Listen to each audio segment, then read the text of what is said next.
Each year, Microsoft Research hosts hundreds of influential speakers from around the world, including leading scientists, renowned experts in technology, book authors, and leading academics, and makes videos of these lectures freely available.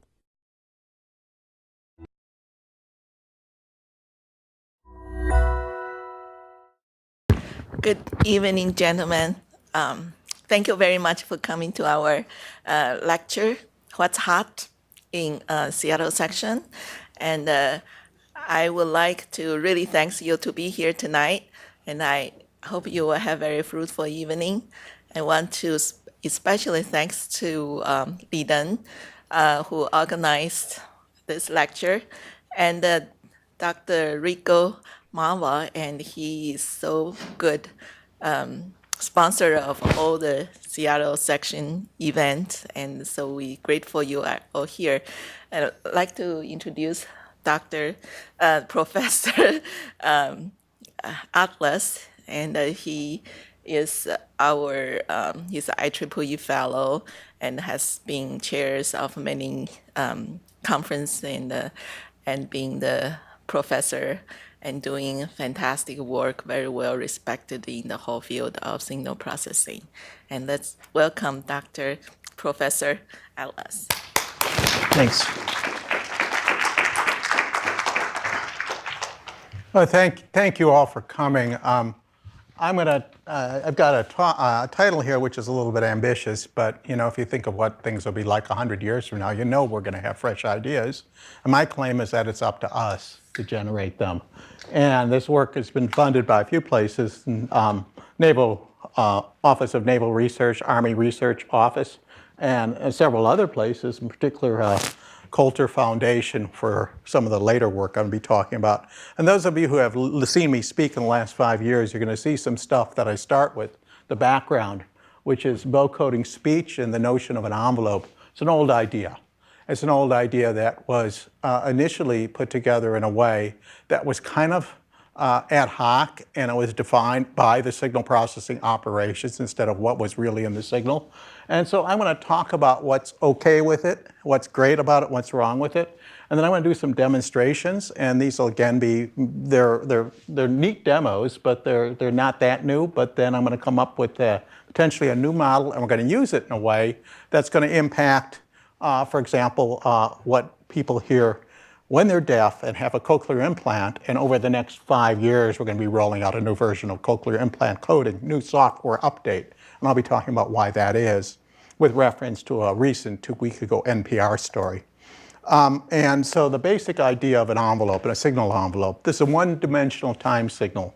This red line looks like an envelope. It's an upper bounding kind of line. I just drew it that way in there. There's various ways of estimating this upper envelope. This is the passage in time, bird populations over 1.2 seconds. If you zoom in on that, you see the red part, which people call an envelope, just like an AM radio, the blue part, which people call temporal fine structure. They just call it that. It's defined by signal processing operations. People have not argued about how it should be composed, but they have said it's useful, and most people have agreed that it's useful. And in 1939, I quote something out of the Journal of Acoustical Society of America from Homer Dudley, and kind of old-time language. In so many words, he says that speech and other acoustic signals are actually low bandwidth processes that modulate higher bandwidth carriers. Now, why is that? Why does speech do that? Why does, for example, music do that? Well, if you took a look at the nature of information rate in something like speech, you'd see it around, 10 hertz, 50 hertz, 100 hertz, something like that. So if we used something like a Nyquist criteria based on the bit rate of speech, you would then need to produce signals that are 50 hertz, 100 hertz, 200 hertz. And if we needed to produce signals with that kind of low frequency content and launch them across the room, we would need heads that were, maybe as tall as a ceiling, bigger than this ceiling, about 20 feet high if you take a look at the size of wavelength of sound. Our heads and vocal tract would be so big, they'd just be impossible to carry around in our head.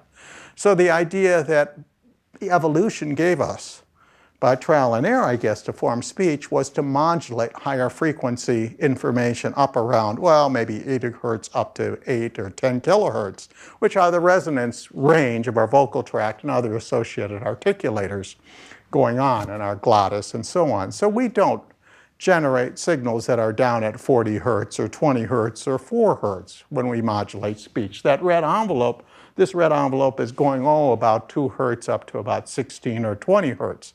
And we don't generate those frequencies. You look with a spectrum analyzer, you won't see that. But we modulate stuff with those frequencies. Modulate means product, and I'm going to come back to that notion of product pretty quick. Now, the question I raise in my own research, and this is what I've been raising for maybe now the last 10 or 15 years, and it's finally come to fruition and worked out in some areas, is people have said, because they were inspired by AM radio, that's what was known when people started thinking about this concept. AM radio has a big fat carrier and it's got smaller sidebands that are information bearing. So the receiver can be cheap, okay? You waste a lot of carrier power, but the receivers are cheap, and that's what you needed in the 20s and 30s, and still works now, but it's not necessarily optimal. People's thinking was bounded by that view, and the envelope in AM radio is non-negative and real. Why? That's the way it was. That's what worked back then. And when people think of these modulations, they still think non-negative and real, and that's where things start to fall apart, and that's what I'll be homing in on shortly. What that really affects is what's left. If you assume that modulation means multiplication, and you're multiplying that blue stuff, which is, we'll call it temporal fine structure, we'll call it higher frequency information, that stuff up at 2 to 8 kilohertz, or maybe 80 hertz to 8 kilohertz, depending how you define it, we'll call that temporal fine structure. That multiplies the red stuff, which is a modulating waveform, which is what we're after. And that red stuff is non-negative real, because people assume it that way. That's not a mathematical fact, it's just what people have assumed. And in fact, they've assumed it in a couple fairly classic papers. 1994, they took a look at smearing the envelope. What happens if you take speech? You take that envelope, you preserve its temporal fine structure, preserve the blue stuff so it's the same. You take the envelope and you smear it. I'm going to do an experiment like that and show you what's wrong with the usual assumption. Second paper says, let's take the envelope from speech, combine it with fine structure of music. Slam them together. What do people hear? Speech or music? Now let's do the opposite. Let's take the envelope from music, combine it with the fine structure, high frequency information from speech. Slam them together, multiply them by each other, see what you hear. That's this experiment that was in Letters to Nature, the top journal, one of the most highest impact journals there is. And what I'm going to do is debunk these ideas. Sorry. I'm going to debunk them right now. Okay? What I'm going to do is I'm going to not necessarily combine speech and music. I'm just going to start with speech. And I'm going to take speech, and I'm going to take the envelope defined to be non-negative and real as carefully as I can, using state-of-the-art technology. High enough sample rate, everything engineering-wise is done correctly, but the envelope's assumed to be non-negative and real. These pictures are spectrogram, time versus frequency. Standard sliding short time Fourier transform, then take its magnitude, then dB into a color map. The top picture has no modifications. I'm going to play it for you so you hear what it is. Just an unmodified signal. All we're doing is looking at a picture of it. Z, K. So that's Z, Z, K right there. Now the next thing I'm going to do is I'm going to take the envelope of the signal and I'm going to smear it with a low-pass filter, quite extreme low-pass filter with a corner at about 1.5, 2 hertz. And let's hear what happens when I do that.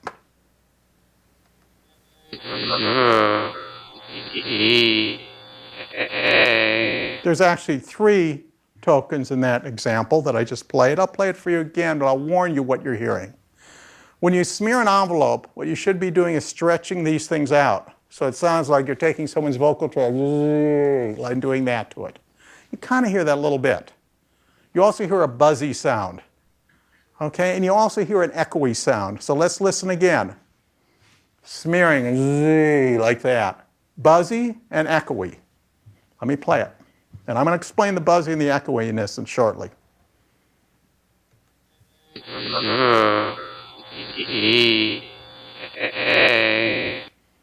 Okay, the buzziness is pretty obvious. That turns out when you look at this mathematically, you're turning this signal, when you look at the spectrum closely, into a bunch of comb-like functions. We don't see it at this resolution, the spectrogram, and I won't go into that in detail. You can see if things are smeared. They are smeared in time. Z, like that. And this is non-causal, so it's smeared it both ways in time. I could do a causal version, it's the same kind of idea. And the echoiness is right there. A little bit there, a little bit there, and a little there. What's going on with the echoiness? The result of a low-pass filter, the envelope, which is a rather severe low-pass, is not non-negative anymore. It's low-pass, but nothing's forcing it to be non-negative. So the envelope goes negative. What do you then do? You either switch the phase or you set it to 0. And it's switching the phase right here. It's passing through 0. These actually are negative envelopes right in the middle, negative going envelopes right in the middle there. And when it passes through 0, it gets very quiet. And so that's the reason for that echoey sound. So we know that this kind of analysis has artifacts. In particular, the echoiness is due to the assumption that it's non-negative real. You can't then smear an envelope and force it to stay non-negative. Force it to stay real, but there's problems with that too, like the buzziness. So all forms of analysis that I'll be talking about, even the cochlear implant analysis, has some form of frequency filter bank. Dividing a signal into its short-time Fourier transform is a filter bank. Dividing into a bank of filters that are like the filters in a cochlea is one thing you could do. So it could be an audiogram, like people do in audiologist laboratories. Fast Fourier transform as in a spectrogram. Could be a cochlear model. Could be a wavelet transform, except it might not be representable this way, but it'd be very close in terms of how you represent it. And I'm not going to talk about the difference between these kinds of filter banks. It's not what I'm talking about. Instead is what happens after the filter bank. What is the first thing you do after a filter bank? In those pictures I showed you in the last slide, we took a dB magnitude into a color map, period. That's what we did, so you saw pictures, which forced the underlying complex numbers of the short-time Fourier transform to be real and non-negative. We did it. Okay, that wasn't science, it wasn't our vocal tract, it was us and our signal processing that did it. So let's talk some about that decomposition. In particular, what people tend to do when they do a decomposition is AM radio. Example, AM radio would take a filter bank, and this is what the cochlea does. The first approximation also, input signal into a bunch of filters, cap n of them. If you're talking about cochlear implant, cap n might be 22 or 8. If you're talking about something like a cochlea itself that's intact, a normal cochlea, you're talking about a number like 15,000 to 30,000 overlapping filter banks. Same idea in all cases. What happens after the filter bank? AM radio model in the air, but you got 30,000 of them. In a cochlear implant, you have 8 or 22 of them, much smaller number. A spectrogram, you might have 10, 24, 5, 12. The first thing that happens is some form of rectifier. Okay, I actually have a base level that's a little below 0 to represent what the ear does. There's a suppression of the base level when things go negative. That's an instantaneous nonlinearity here. In other words, it's linear for inputs that grow positive. If the input is going negative, it depresses the rate a little bit, and that's it. So it's a nonlinear function, which is instantaneous. You know, if you rectify a signal and then low pass it, you're going to find an envelope. That's an envelope follower. Okay, it says that people say the ear is an envelope follower. I think that actually is a good approximation what the ear does, but remember, an ear does it with 30,000 or so overlapping filter bank channels. And those are all then pulled together by a stream of hundreds of thousands of interconnected neurons with billions of interconnections before it gets to the brain itself, the auditory cortex. So lots going on with those 30,000 channels coming in. So this is a model at the micro level, what happens to the ear. In terms of a macro model, not very good, but this has been used in MP through parts of AAC plus other things. What comes out using a second transform of that, we've worked on that ourselves. I won't be talking about that, but I will talk about some past views. So this is what I've been talking about the last slide.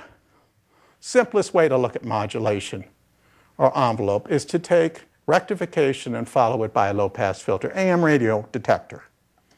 Another model gives you the same result, except you don't need the low-pass filter.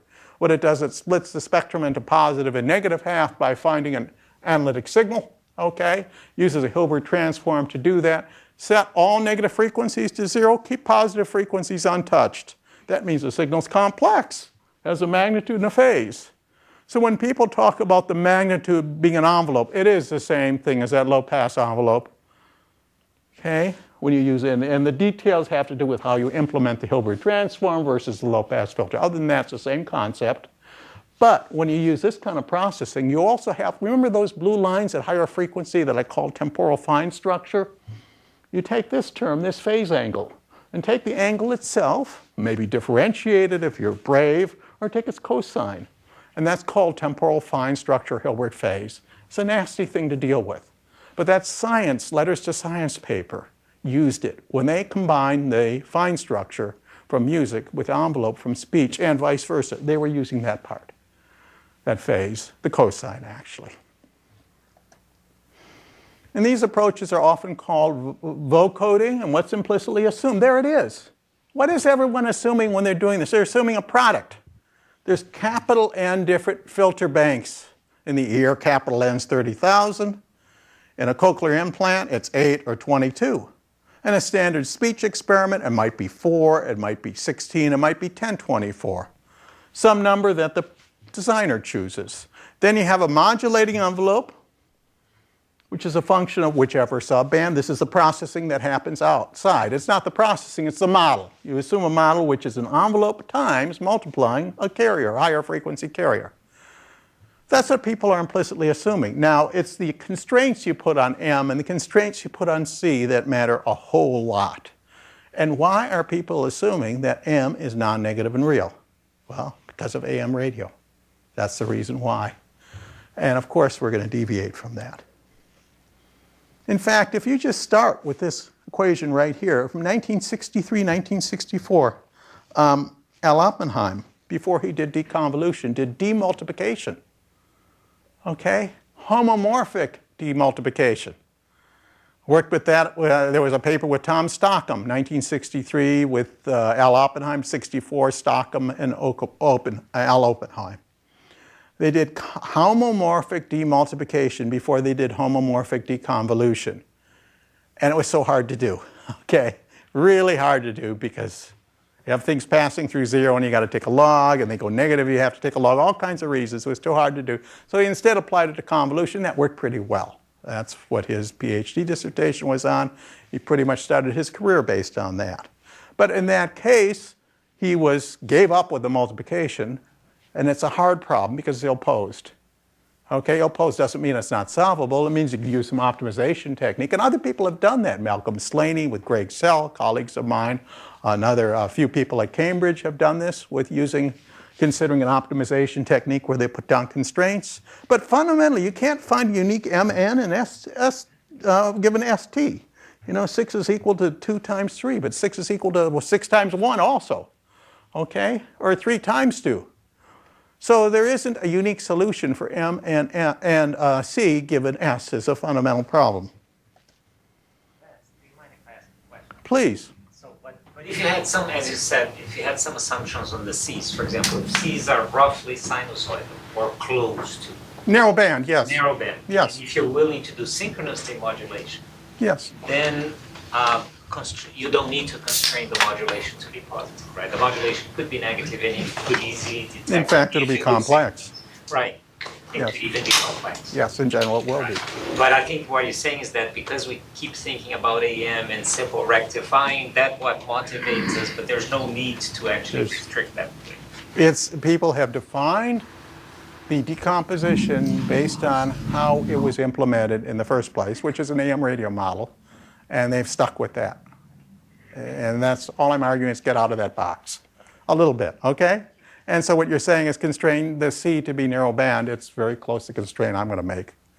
Okay, I like that constraint, okay, as you're going to see. So how significant is this problem? We've written about this because the first thing that we did is we worked on the homomorphic modulation spectra. We used what Stockham and Oppenheim tried to do. We modernized it a little bit.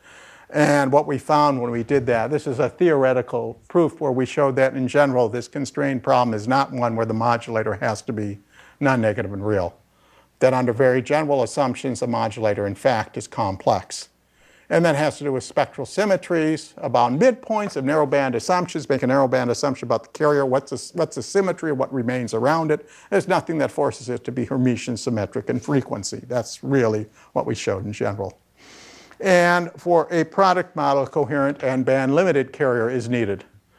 So you have to estimate narrowband harmonics, okay? Not a single harmonic, but narrowband harmonics, hopefully one corresponding to every frequency subband, which is not easy to do. Estimate the harmonics, for example, of speech, which requires that you know the pitch of speech. You assume it's voiced part of speech and not unvoiced. Track all those harmonics. Real time is what we're going to have to do in the cochlear implant, doing that right now. And what's left is now your modulator. And that modulator in general is complex. And now that you have a complex modulator, you don't have to keep it complex, but you at least have information that's not distorted by doing that. And you can do things to it, like take its real part or other things like that. And I'm going to give you a demonstration of what I mean by distortion-free. So what Drollman did was highly distorting for this filtering, since it did not match the modified magnitude to a consistent phase. It wasn't just that you're forcing things to go negative. The phase you end up with and the magnitude do not match each other. You can iterate on that, make it sound a little better, but the more modification you make, the worse it gets.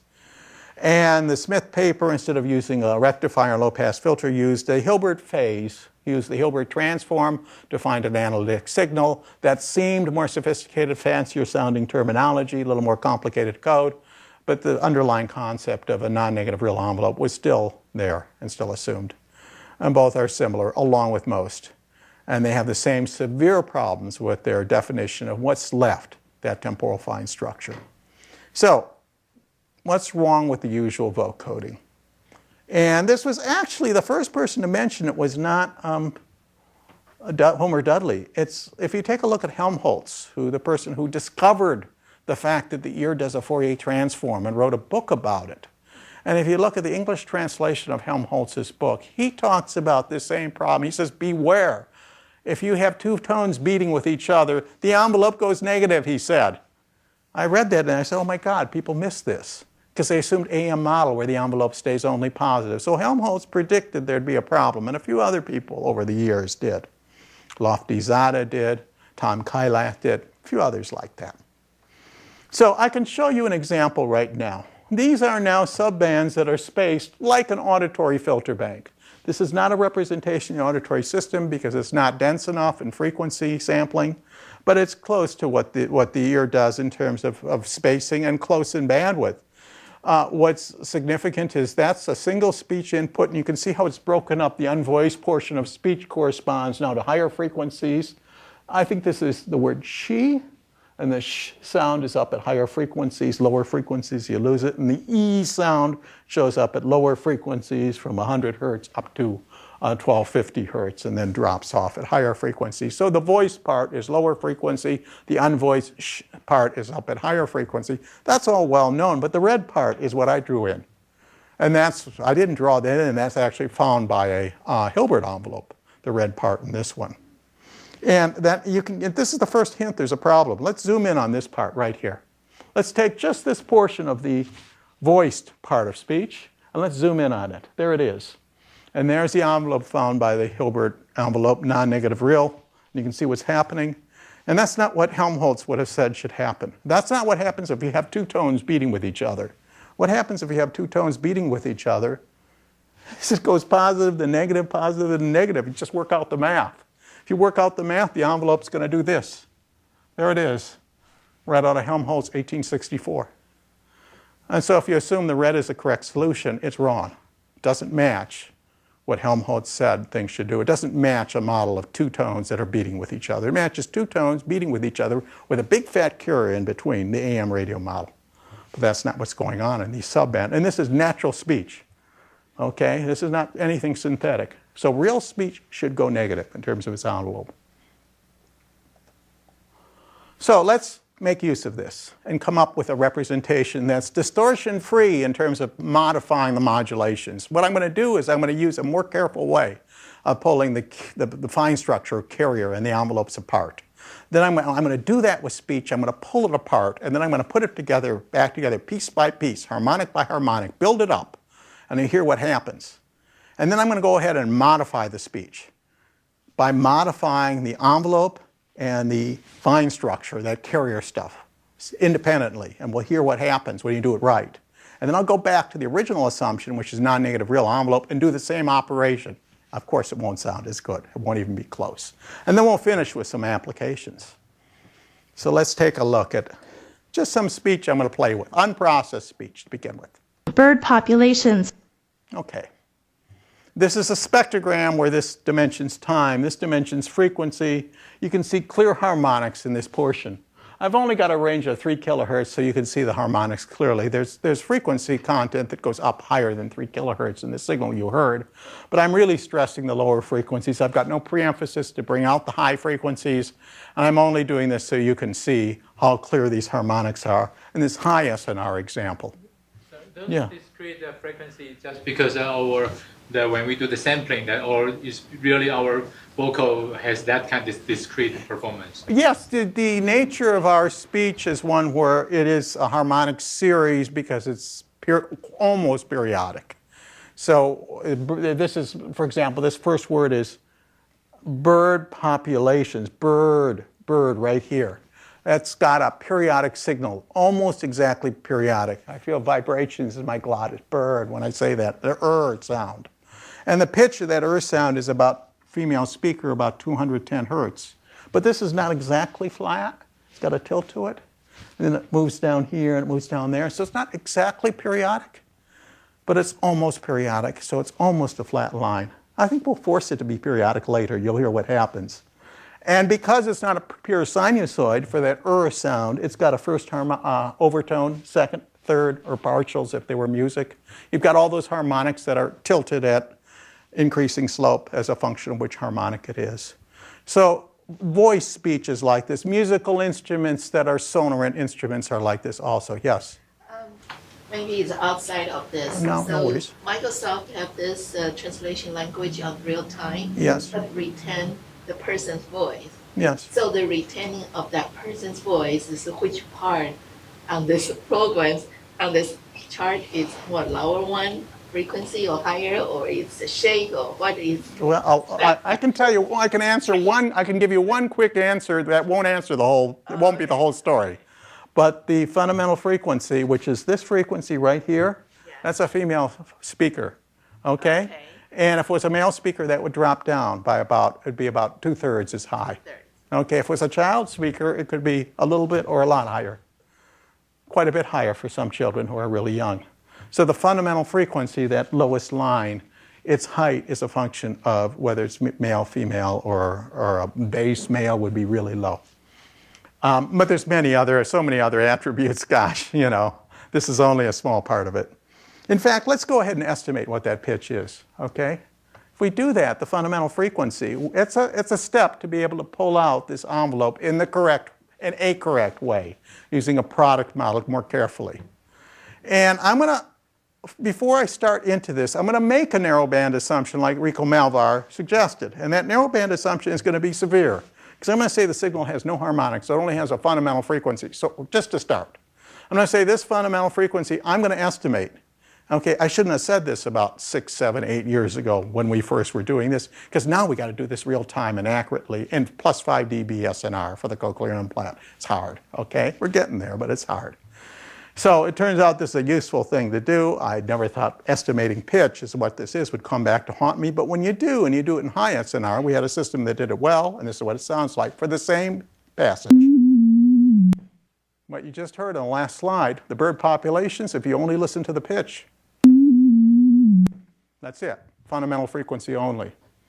So now what I'm going to do, because I have the fundamental frequency only, I have a constraint on that product form. Given that constraint, I can start stripping off the terms of m sub n of t. I'm going to start with m sub 1 of t, the first, or the fundamental frequency, m sub 0 of t. There it is. The first modulated component. Same pitch track, but now I'm modulating it because I found what it is. I solved that equation by constraining the modulator, constraining the carrier to follow the last slide that had that pitch. And see what modulators left in this low frequency range that corresponds to the fundamental frequency. So let me play this. This is now modulated with a complex, not a real non-negative signal. It's a complex signal. Okay, that's a little better than the last one. It's getting closer. Let's keep going. Let's do it to 2, first and the second. Fundamental frequency and its first harmonic, both being independently modulated by the residual that resulted from that constraint. Okay, let's put in the next one. Oops, wrong way. Right there. 3 fundamental and 2 harmonics. Getting closer. I'm pretty deaf, so that sounds almost perfect to me because I have no high frequency hearing. But let's keep going for people out there who have normal hearing. 4 modulated components. Starting to get more intelligible. Yep, starting to get there. Let's do 8 of them. This is not the full bandwidth of the speech. This is not the speech itself. This is just the first 8 harmonics. If your hearing is good, it's going to sound like it's kind of low-pass filtered. But if your hearing is like mine, it'll sound just like the original. Let me play it for you. And then we're going to have some fun. Bird populations. That's all synthesized from the fundamental that I estimated in the first slide, put together with complex envelopes. We're going to get to the old way of doing this pretty soon. You'll hear the distortion. But before I do that, I'm going to do something funny. I'm going to take out all the modulation. I'm going to just leave the carriers. Okay, the carriers and its harmonics. That first thing I estimated and keep all its harmonics, set all the modulators to 1. They're purely real, non-negative. This is not my starting argument. I'm just having some fun here. Okay, let's listen to this. Totally unintelligible. Okay, so you need that modulation. People claim the modulation isn't important. Yeah, this is not intelligible. Okay, so you really need to have that. If you knew what it was, you didn't know what it was, it's still not intelligible. So you do an arbitrary test on someone, they're not going to get this. Now let's have some other fun. Instead of removing the modulator, let's keep the modulators and take the fundamental frequency and the carrier and their harmonics and make them all flat. Let's give it a pitch of 200 hertz. Exactly 200 hertz. It's now exactly periodic in terms of its carrier. That temporal fine structure is just flat as a line, as a horizontal line. And I'm going to keep the modulators that are complex from the original speech. And we're going to keep 8 harmonics. I'm going to play that. So this fundamental frequency is not estimated from the speech. It was to find the modulators, but it's not being used for this resynthesis now. Modulators only. Bird populations. Bird populations. Totally intelligible, clear as a bell, but the pitch is flat. A feckless pitch, because we put in a flat pitch. Now, a little more stuff. Let's go ahead and try the same experiment I just tried for you. Flat pitch, modify the pitch, but let's assume that our modulator is non-negative and real. The old assumption. And let's throw it all back together and see what we get. The old way of doing it, like in that science, letters to science paper. This is what we get. Modulation is 1. Same color map as the last slide.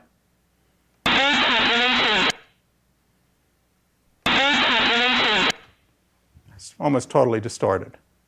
So there's a lot of other things you can play with. We actually have a toolbox you can download and goof around on your own, and MATLAB toolbox that is. So being able to pull apart signals like this is just, it's not necessarily that new a form of vocoding, but it's what people were doing when they were talking about modulators. They were doing this, it didn't sound good, and my claim is you do something like this, and it sounds distortion-free because the assumption's correct. So where are we at currently? It's been used by others. Steve Schimmel, now working at Apple, Juan et al., Hearing Research, Kaibo Ni, ICAST 2008, Greg Sell, working with Malcolm Slaney, Lee at Xing Li, a JASA paper, Amenov, Stan Sheft has a JASA paper, and there's various other people. This isn't a complete list by any means, but there's a statistical variant of all this, which has been applied to reverberation reduction, and this has just been accepted for publication. I don't know if it's available on our web page yet. It should be shortly. because it has been accepted for transactions, audio, speech, and language. So it's analysis to show removal of reverberation and also being able to work with minus 20 dB SNR speech. Okay, let me say that again, minus 20 dB SNR speech with 2 sensors. 2 microphones, minus 20 dB SNR, where the noise is very different in statistics than the speech. We take advantage of that. So the statistical variant of what I'm talking about, of non-negative real, of complex modulator is something I'll end with for my last couple slides. We'll come back to that. Do you mind if I ask a question? Sure. Do you mind putting the last slide just briefly? Go back by one? Go back by one. The one where you had the constant pitch but the correct modulation. Not this one, the one before with your... This one? This one. Yes. Because it sounded pretty good, except Yes. that it's flat. Yes. But which means that for applications such as recognition or something, it might actually work pretty well. A recognizer might recognize that as well as... Not a tonal language, but... Right. So, but assume if that is true, Okay. if that is true, now I'm thinking, if I'm building a system where I have to pick up an audio signal and send to a recognizer that is somewhere over there and bring it back, could I encode your modulation signals at a lower bit rate than I actually encode the signals that I'm sending to the speech recognizer? If you have a good way to encode, these are now complex envelopes. Right. If you have a good way to encode complex numbers, and my last couple slides might give you some hints along those lines. Because they must have some smoothness, your envelopes. Oh, yes. Otherwise, they wouldn't be good envelopes, right? Yes. They can't be erratic. They have to have some smoothness that very a much compressor might be able to capture and not have that high a bit rate to send to the cloud. So Even when- though I lose the pitch, but it doesn't seem like it matters For that much. non-tonal languages, yes. For non-tonal languages, right? And if you think of the Or I complex... could send the pitch, because the pitch is also Separately, there. yes. Yeah. Okay, so they're pulled apart. You know, you can throw them back together, get the same information. And it turns out, you see in my second couple of slides, I give just a little math, that the correlation between the real and imaginary part is the innovative stuff in that signal. That's what you got to spend the bits on. Yet done, or you haven't done any work on actually trying to build a compression system out of this thing, No. right? Okay. No, But for it might be compressing, doable. doing it the way I'll be getting to in my last couple of slides, it might be doable. That's something to think about. We haven't thought about that for a while because we haven't used the statistical method you're about to see shortly. So there might be some value there. We've been working on cochlear implants, but maybe the next thing is along those lines. It's a very interesting idea. So let's get to the cochlear implant thing. And the thing is, I want to play for you what was on NPR 2 weeks ago because it was kind of exciting. My mailbox has blown open since then. And this is a problem I had worked on, oh geez, I hate to admit it, 31 to 35 years ago, which was to get speech into non-functioning ears that still had an intact cochlea, where the cochlea was not transducing sound to neural impulses. The inner ear here is what turns sound into neural impulses. The middle ear is like an acoustic impedance match. The outer ear is giving you the kind of acoustic imprint that helps you directionalize and capture sound. And what happens when someone's inner ear doesn't work, 350,000, 400,000 people have this now. It's taken off like crazy. As soon as I got out of the area, suddenly it worked. Speech through a cochlear implant is a successful technology. I didn't believe it because I had worked on it for 4 or 5 years, had what I thought were really good ideas, and we couldn't get open set speech working. If you have added cues, like you can lip read, yes, it helped lip reading, but why do you need to do a surgery to help lip reading? The question is, you want someone talking on the phone. So someone did the ultimate experiment with me. I got a phone call from a guy who said, why don't I want to work on cochlear implants anymore? I said, because they don't work well. I was so disappointed. And I spent years working on them. And we thought our technology was so good and people couldn't get open set speech. And then what the guy said floored me. He said, I have a cochlear implant. Here I am talking to him on the phone. That's all it took, okay? And I said, oh, you got a cochlear implant, you're talking to me on the phone. He said, yes. He didn't have to say what or any of that stuff. Understood me like normal listener on the phone. I said, okay, where do you have problems? He said, music. He said, make it work for music. Please make it work for music. I said, okay.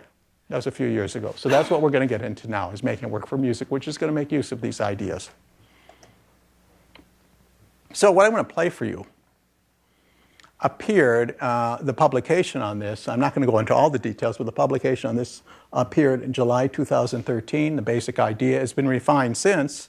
And I think I'll play for you. This should bring up a web browser. Oops. Let me try to, because I want to play the, let me just go to bring up a web browser separately so I can get the NPR show going. Because the NPR piece, it's about 5 minutes long, but it's very informative because it really gives the human element of the story. I might skip some other stuff just because this NPR story is superb. The reporter did a great job. You know, they had me in the studio for a couple hours and they used a few seconds of me talking, but a few sentences. That's how it always works. Today in Your Health, we're going to explore what it's like to experience music through a cochlear implant. To people who depend on these surgically implanted hearing devices, a song like this may sound more like this. That's a convention, what everyone's wearing now. NPR's John Hamilton reports on a man whose love of music has persisted through hearing loss and cochlear implantation. By the time Sam Swiller turned 1, even loud noises had become faint. Hearing aids helped, but Swiller was living in a different world when it came to perceiving sounds. The earliest memory I have of that awareness is a family picnic around the time I was 4 or 5. Really feeling isolated and separated from everyone, even though it was a picnic filled with family, friends, young kids running around. Swiller says even with hearing aids, he was understanding maybe 1 word in 3. He relied on lip reading and creativity to get by. And he took refuge in music. Loud music that cranked up the sounds he heard best, drums and bass. Isolation was kind of a common theme in my childhood, and so Nirvana kind of spoke to me in a way.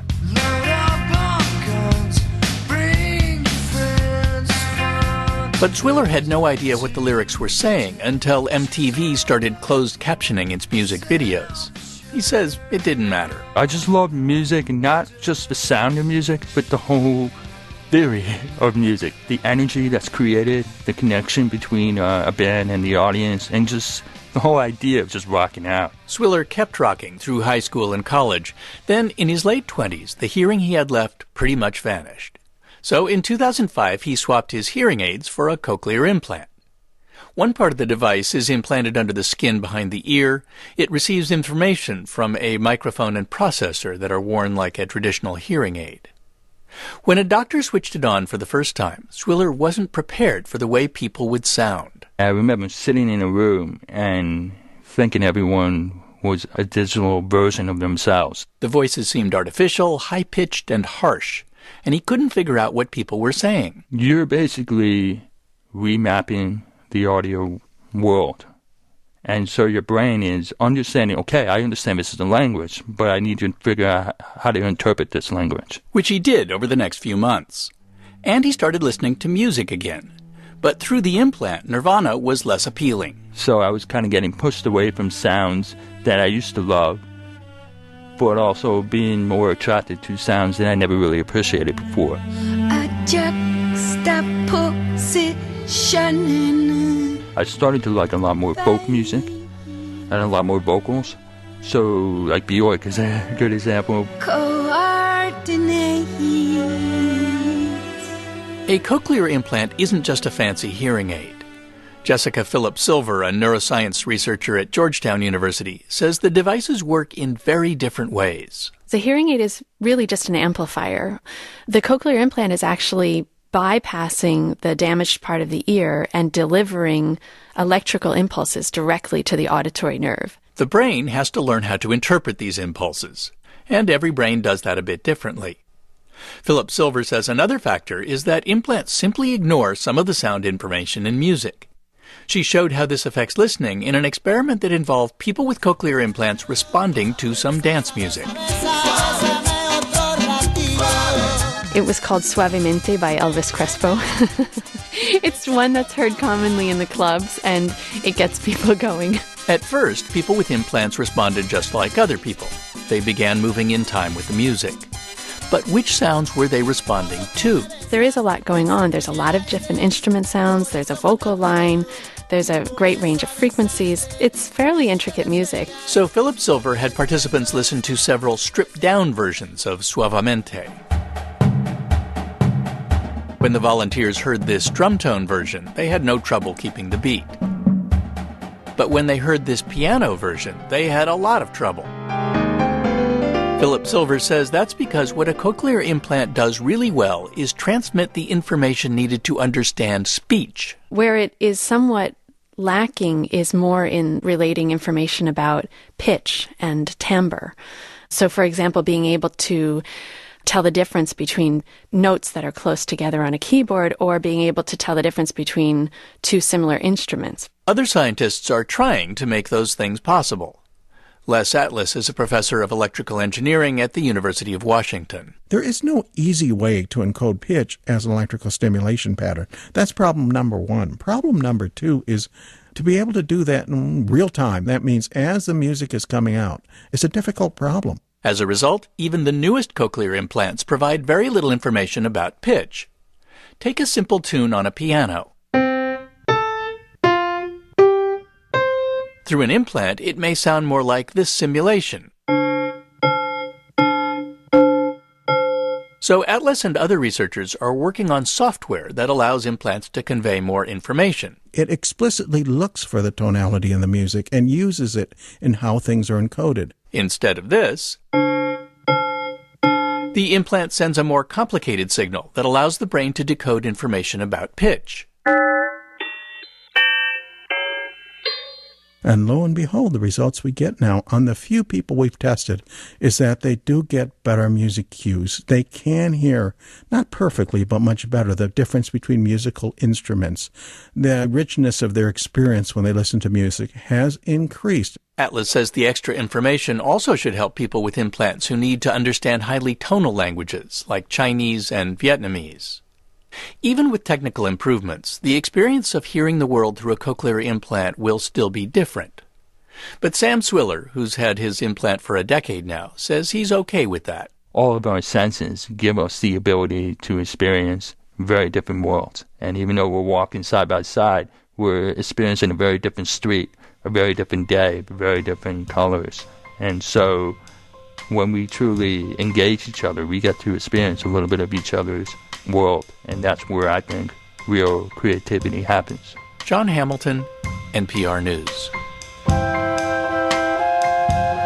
So I'm going to stop there. I do have more slides, but it's mostly just math, a letdown from this story. So I think I've gone on long enough, taken enough of your time, so I'll just open it up to questions. Yes? So now all those processes are not digitized, right? All your process to make this, because you talk about real time, if you really want to do fancy thing, that would be not possible for them to have a real time experience. So all those are done in analog domain? It's digital. All digital? The only thing that's done analog is the signal conditioning coming through the microphone and getting it ready for the A to D converter. After that, everything's done digital. There are, the three main companies, and there's some smaller companies that make cochlear implants, are using embedded processors, rather sophisticated systems that are doing digital processing to make things run real time. Gosh, you have to program an assembly code. Okay, it's not fun, but you can do it. It's it's not a workhorse processor, but all done digitally. Yeah, so that's about maybe 15% of speech sounds are not voice. Like Yes. So to what extent do these sounds actually follow some of the theoretical stuff you have been doing based upon harmonic analysis and those carrier? Well, the carrier modulator decomposition, we've done no formal study of that question. The only anecdotal thing is, for example, what you heard when we changed the pitch and flattened it. Okay, what came out in bird populations. For those sounds, you don't even have a concept of pitch because it doesn't vibrate. But the remaining unvoiced part, okay, bird populations like the P sound and the other populations, at the end there is unvoiced part of the Z sound. All of that came through just fine. So whatever's happening with the complex envelope is not being destroyed. It's made no worse. I see. That there's nothing so I can say. The same operation as if they are periodic. Yes. And then it doesn't change anything. Doesn't change anything. In the coding part, it doesn't matter, right? Just sometimes we just In copy fact, when you show the subband things, it shows that with the subband signals that the fricatives and the unvoiced sounds, they show mostly in the high subbands with reasonably well-defined envelopes. And what's inside probably doesn't matter. In fact, some speech coders on purpose, they replicate and they hallucinate by using some random number generator anyways. And as long as you get the envelope correctly, you can actually distinguish some kind of musical sounds, even though you actually faking the waveform. But as long as the envelope is reasonably correct, right, a symbol of some kind or of another kind, you can tell the difference between the two. On the high part, yes, you still, to really reproduce a symbol, you still need some pitch thing. Yes. But but when you're doing a s or sh, you can easily tell the difference, even though the excitation is totally random, right? So maybe it's and there's also a continuum. There's a continuum between what you've asked and the unvoiced sounds. For example, the toughest test we've been successful at is musical timbre tests. And in that test, same melody played by a cello, a piano, a trumpet, a saxophone. Can you differentiate? A normal listener does 80 to there's 8 instruments, so chance is 12.5% correct. And a normal listener does 80 to 100% correct on this task. And we're now, with cochlear implant, with our new algorithm, up to 87% correct. So we're in the normal range, but the takeaway from that, related to your question, is that difference, when you look at it, it's the steady state value of the various harmonics for the instruments. They're all playing the same melody, but it's also the startup transient for those harmonics. You know, whether a string is plucked, whether it's bowed, whether it's someone blowing into a trumpet, that's startup transient, and sometimes the ending transient. It's very important for that difference. So that difference they're able to do quite well on using our new coding. Yes? Are you familiar with how the auto-tune algorithms work? Yes, I am. And it seems to me like maybe what they're doing is really, it adds quite a bit of distortion to it. And what you're doing might be able to like correct pitch better. They're using an autocorrelation-based estimator. I know what they're doing in auto-tune.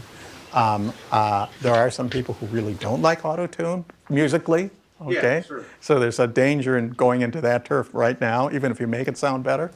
But I agree with what you're saying. I do agree. I think that's a very good point. I wouldn't want to be part of that battle right now, trying to make auto-tune sound better, because musically people are against it. A lot of people are. So, but you're correct in what you asked. Yes. What does the person wearing an implant, what does he or she hear when she's speaking? Oh, that's a good question. If they're profoundly deaf and their inner ear is not working at all, they hear nothing because there's nothing to be heard. But if there's some residual hearing, which a lot of people with implants have, what they'll get is a bone conduction version of their voice, which we're hearing with normal listening, okay? I'm hearing a lot of it in my right ear, even though it's deaf, because I have bone growth that's acting like a plug in my ear. So I hear the bone conducted on my deaf ear, my deaf side. But people with residual hearing, with a cochlear implant on top, one of the challenges we have in putting this in a digital device, discrete time device, is latency, okay? Because if the sound you hear through the device that's processing it produces the start of a musical instrument or the start of the P sound in speech, 40 milliseconds after they hear the direct bone-conducted version, make them nuts. It makes people crazy, okay? They don't want to use it. So our latency is up to 6-7 milliseconds. That's it, and that's hard. That's a real tough, so it's not just making it real time, it's real time with 6 to 7 millisecond latency, because if you hear the echoed version any longer than that, you start to get irritated, really irritated. So it's a tough problem because of that. Yes? I guess I have 2 questions. Like, how did you, I might have missed the first part of your lecture, but like, how did you make it real time? And also, like, because since it wasn't periodic, did you ever experience any team-using? So your first question is, how did we make it real time? Yeah. And so to do that, I've got a couple really motivated and good graduate students working with me who have worked very hard at assembly code. They realized that higher level coding wasn't fast enough, had too long a latency, and and I bugged them, and they kept at it. And so we're the core part of it is now real time with low enough latency. So it's just a lot of work in assembly code. And it's one manufacturer gave us a processor, and we have the tools to use it. And some of the code, we use their code for some of the functions, which really helped us. Your second question was what? Since it wasn't periodic, did you ever experience any aliasing or like leakage? Well, the signal is it's not it's like the fundamental frequency is periodic over roughly periodic over a small interval, but it's not exactly periodic because the pitch is changing. Yeah. I'll call it quasi-periodic. But the aliasing would come from the bandwidth of the signal. So any use that you've heard of our stuff, or any use in the hearing in the cochlear implant processor, starts with a low-pass filter to ensure it won't alias. Now the modulation envelope can alias too, by the way. So I talk about this low-frequency envelope, which could be complex. That can alias down. Okay, that's a whole nother discussion. Great. Okay, it turns out in the stuff you heard, it probably was, but you didn't hear the aliasing. And Did you use any window or anything? Oh, as the signal slides across, we depending what we're doing, it could be rectangular, it could be Hamming window, and sometimes we've used Thompson's multi-taper. It depends on how much time we have and how careful we want to be. Yes. How is the device connect with the nerve receptor? Well, okay, so connecting with the nerve, there was a picture I showed that spiral-shaped device. There's an electrode that's got actually 22 metal sights on it, 22 electrodes on it, 22 fine wires that come out, and they don't come outside the skin. They go to a device that sits under the skin, and that device has a radio frequency coil that picks up information, then is decoded internally, and that sets up the stimulation, and it decodes the stimulation pattern, and it's a set of biphasic pulses, positive and negative charge, that are put out at a certain rate and a certain proportion to the different electrodes, and how those pulses are modulated is what we changed. Okay, so it's electrical stimulation pulses that are good enough for speech if they're basically modulated a standard old non-negative way, conventional way, modulated our new way, they work much better for music. And for speech, we're trying to show better performance for speech and noise, and those results aren't ready yet. Yes. Today we have a lot of the vocoder, AMR vocoder, those things. Are they not related to this research because they take too much time to process, because those linear prediction, those will take too much delay, or how do they fit into this picture, in this discussion, like AMR? Well, it's not unrelated. So the first thing I started using when I was doing coding speech for cochlear implants was linear prediction to try to find the resonances in the vocal tract. As we thought, we had 4 electrodes back then. We thought we stimulate each electrode at the center frequency of a resonance. Okay, and I used a linear predictive analysis. I used Levinson-Durbin recursion to come up with the different resonant poles that represented different resonances in the vocal tract. And so I was trying to work like a Bishnu et al. Speech coder. Okay, how well did it work? It didn't give us speech then. And so it turns out that it's more like a channel vocoder, what did work out.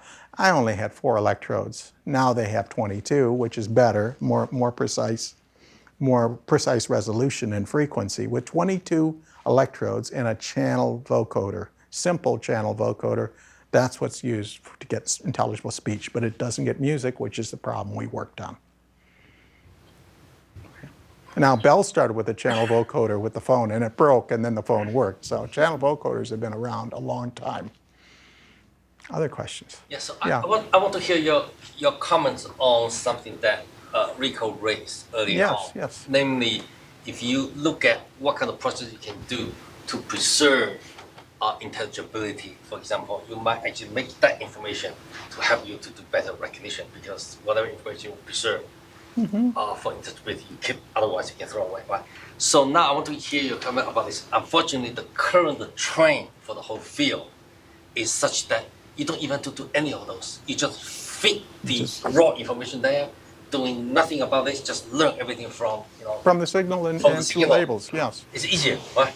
So what's your comment about how this kind of knowledge that you gain about what's intelligible, what's not intelligible, part of the signal, can actually help to maybe to help recognition part of the speech. Well, Rico So brought that- up one example of going between the, No, the but device the and the point is server. that if you don't do that, just send the whole thing, learning everything from a waveform. This Yes. is the newest But result. then there's a cost of sending the whole thing. Okay, If so- you assume the recognizer is far away from the It's compression. from part, the yeah. client, Okay, so then the you have the efficiency cost is- of sending the signal to the recognizer, right? So this could potentially reduce the Reduce cost. the trans- That's it, because we're not going to be standard, some deep learning recognizer with days or weeks or months of So maybe training it's data. efficiency of data. As we do in the Windows Phone, because we actually don't send the waveform, right? Yeah, With we the siren correct. thing, we actually compute the MFCC, encode that, and send that. That's And good. that's a little less bandwidth than sending an encoded waveform. And if you want to do better in that kind of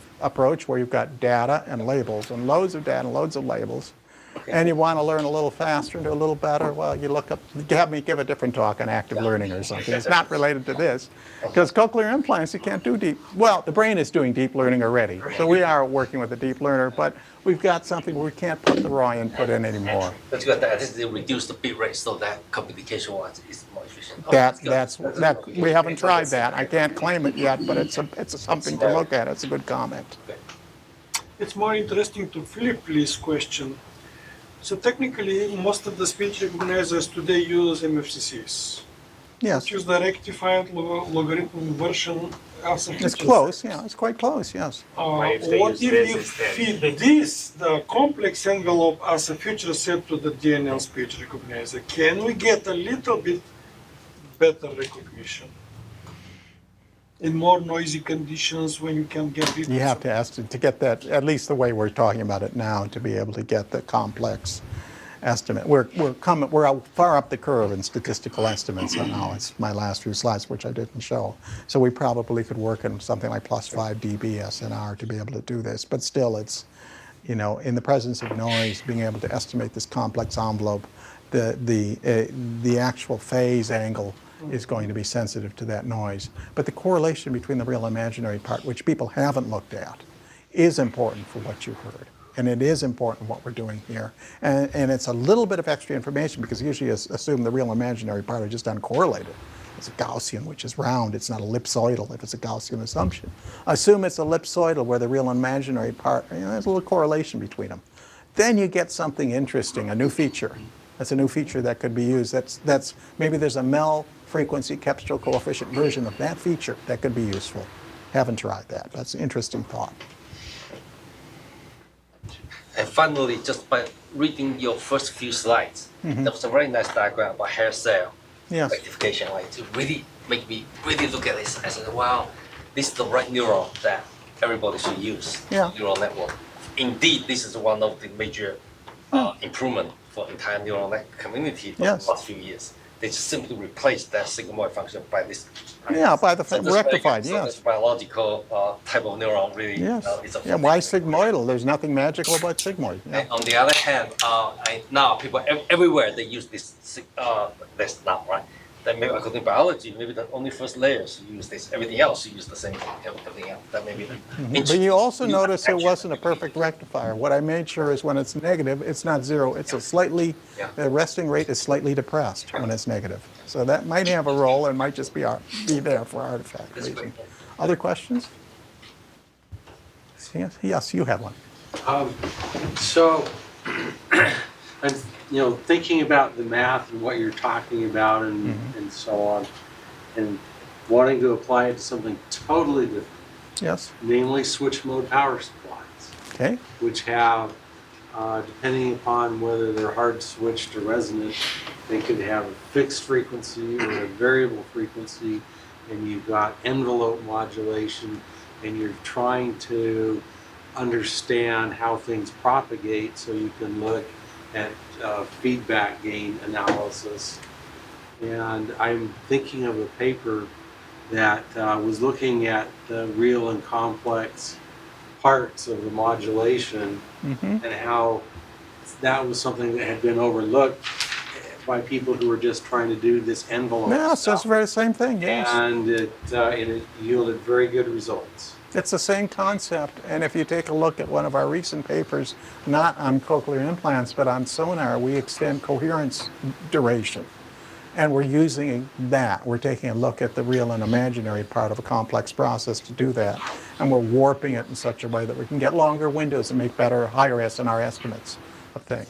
So it might probably relate it to the feedback paths you're talking about. So it could be very similar. Yeah. If you look up atlas@uw.edu and send me an email, I'll send you that paper, and I'd like to see the reference you have. Sure, because I'll be glad to do that. I'd be very curious. Sure. Yes. I'm an IT guy, so forgive the lack of No complexity or the depth of the subject. But when you're working with these implants, you mentioned that you're going after cues, like musical cues, Yes. versus the actual music. So for someone that is hearing impaired, now they get this new information, their body interprets it, and then they can use that information. We hope so, yes. Have you done anything with someone that's not hearing impaired, where you can actually implant it, turn off their inner ear, say, hey, does that sound the same? Turn the inner. I mean, is there any work being done? We can't do that, but we can. You heard in the NPR show the simulation of what someone who's a cochlear implant user hears. Now, how accurate that's, the piano thing. Right, that's what I'm wondering, how accurate. The piano thing at the end it's our best guess as to what people heard.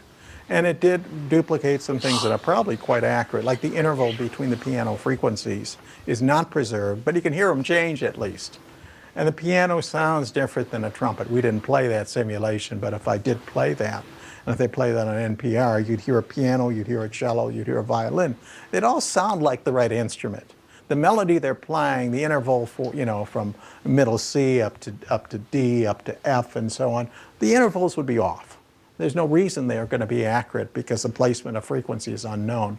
But people can remap and kind of learn that, fortunately. And we now know they can get the cues that are useful to knowing which instrument it is. And some of the people we've worked with are former musicians. And when they hear the test, they say, we want this to take home.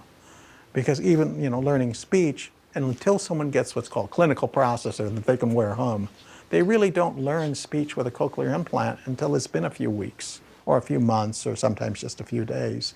We expect the same with music, that at first music will sound foreign with this new method. They might even like their old processor for a while better, but then over time, they're going to get more richness out of music. At least that's what our results indicate.